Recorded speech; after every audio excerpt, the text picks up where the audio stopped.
Bonjour les amis, moi c'est Michel, c'est mon prof de PC. J'aide les élèves à mieux comprendre la manière dont on résout donc les exercices de chimie dans les classes de première, seconde et terminale. Ce matin, j'ai un exercice de la chimie sur les alcènes, alcynes et les dérivés des alcanes. Avant qu'on ne demande dans cet exercice, c'est un exercice de la situation d'évaluation, donc en APC. Avant qu'on ne demande dans cet exercice, je dis d'abord un grand merci à tous mes abonnés, à ceux qui ne sont pas encore abonnés à ma chaîne. Merci également à vous. Donc, c'est un exercice de chimie de la classe de première. Donc, sans plus tarder, nous allons donc démarrer. Lors d'une séance de travaux pratiques, il est demandé à ton groupe de travail de déterminer la formule semi-développée d'un hydrocarbure gazeux A non cyclique. À cet effet, vous faites réagir du dihydrogène sur le composé A en présence de palladium. Vous obtenez un composé unique B. L'action du dichlore Cl2 sur le composé B conduit à un composé unique C. Dans d'autres conditions expérimentales, le groupe fait la monochloration du composé C. Il obtient un composé D et un autre produit qui fait virer le papier pH au rouge. Le composé D a pour densité de vapeur par rapport à l'air est D égale à 5,09. Chacun des atomes de carbone du composé D est lié à au plus un atome de chlore. En tant que membre du groupe, tu es désigné à faire le rapport en répondant aux questions ci-dessous. Données masse molaire atomique 12 grammes par mol, masse molaire atomique de l'hydrogène 1 gramme par mol, masse molaire atomique de chlore 35,5 grammes par mol. Numéro 1. Donner la formule générale d'un hydrocarbure. A. À quelle famille d'hydrocarbures appartient chacun des composés A, B? 3. Déterminer la formule du composé D. 4. Déterminer la formule semi-développée et le nom de chacun des composés A et B. Merci beaucoup. À la première question dit, donner la formule générale d'un hydrocarbure. Numéro 1.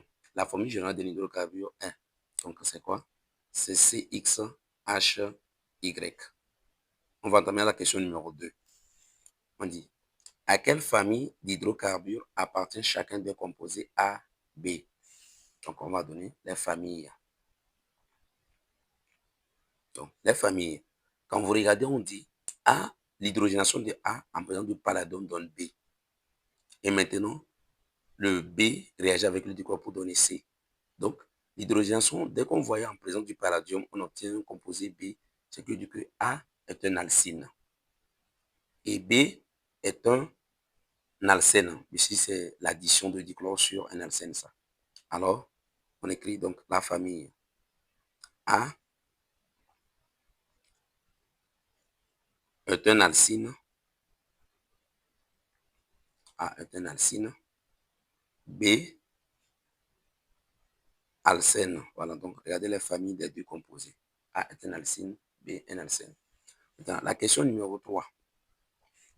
La question numéro 3. Déterminer la forme brute du composé D. Donc, on va écrire 3. Formule brute. Formule brute du composé D. Voilà, forme brute du composé D. Alors, on va d'abord calculer la masse molaire. Si on nous a donné la densité du composé D. Masse molaire. Masse molaire du composé. La masse molaire, on va dire, la masse molaire est égale à quoi? 29 fois D. Nous allons donc remplacer. Masse molaire est égale à quoi? 29 fois 5,09. Là, on obtient masse molaire est égale à 147,61 grammes par mol. Donc, dès que vous calculez ça. OK. Nous savons que le composé D est un alcane dont la forme brute est sous la forme. Donc, on va donner. C'est un dérivé d'un alcane dont la forme brute est sous la forme. Donc, on va aller en même temps. Nous savons déjà que l'addition, voilà, on a fait l'addition de on a fait la monochloration de C. Déjà même, le composé C a déjà 2 atomes de chlore. Et on fait encore la chloration, c'est-à-dire on remplace un hydrogène dans le composé C pour avoir maintenant le composé D. Voilà. Donc, ce qui veut dire qu'il y a une diminution de l'hydrogène là-bas. Donc, on va aller rapidement. Premièrement, c'était l'addition. Maintenant, on a diminué un hydrogène. Nous savons que, donc, on va dire quoi? Le composé D est un alcane. Voilà.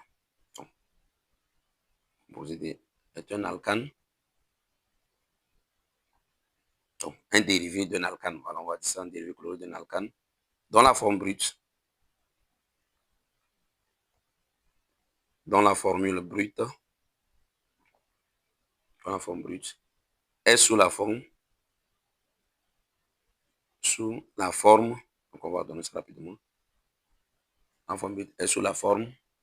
On aura donc, on peut dire CnH. Donc, ça fait CnH 2n plus 1 Cl, donc 3. Voilà, c'est ça. Cn plus 3. Voilà. Parce qu'il y a diminution, parce qu'on a fait la coloration de C pour obtenir donc, la coloration de C pour obtenir D. Alors, on va calculer la masse molaire. Donc, il suffit de trouver la masse molaire. Donc, masse molaire de D est égale à quoi? On va aller en même temps. Ça fait 14N plus maintenant. Donc, 14N plus 1.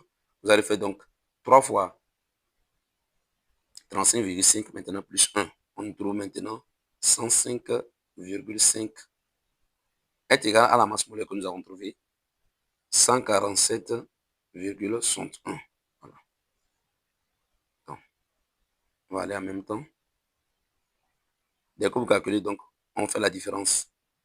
14N est égal à 147,61 moins maintenant 105,5. Donc, lorsque vous calculez N, vous obtenez N égale à 3. D'où la forme brute de D est quoi? C3H. Donc, C3H5.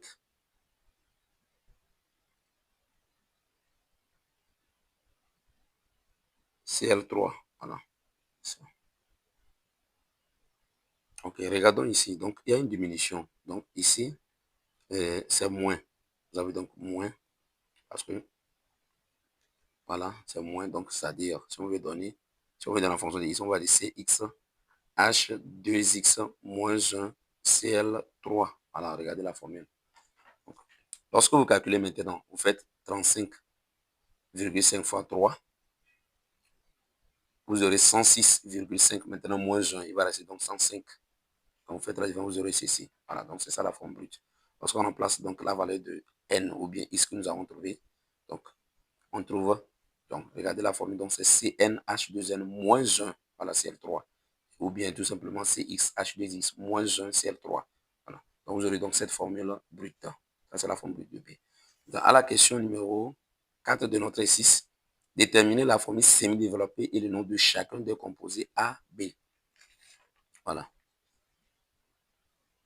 Numéro 4, formule semi-développée. Formule semi-développée et nom des composés A et B. Des composés A et B. Voilà. Donc, on avait déjà dit que on connaît déjà les familles des deux composés. A est un alcyne. B est un alcène. Donc, ça serait facile de trouver les formules brutes. Donc, A, on peut aller en même temps. Le composé A, c'est quoi? Comme c'est un alcyne, quelle est la forme brute? On peut dire donc ça fait CnH 2n moins 2. Lorsque vous remplacez n, que nous avons trouvé 3, là, la forme brute serait égale à quoi? Ça fait C3H. Maintenant, on fait 2 fois 3. Ça fait 6 moins 2, 4. Et maintenant, quelle est la formule semi-développée? Donc, CH3 triple liaison CH. On appelle ça propine. Maintenant, le composé B, c'est un alcène. Dans la formule, c'est quoi? Ça fait CH3, pardon, C3H6. Maintenant, quelle sera donc la formule semi-développée? C'est un alcène, donc on a la double liaison, donc CH3-CH, double liaison CH2. Et lui, c'est le propène. Voilà, le propène. Ok, merci beaucoup. Donc, nous sommes donc arrivés à la fin de notre exercice. Merci beaucoup. Abonnez-vous à ma chaîne. N'oubliez pas de liker la vidéo, de faire des commentaires et partager. Merci.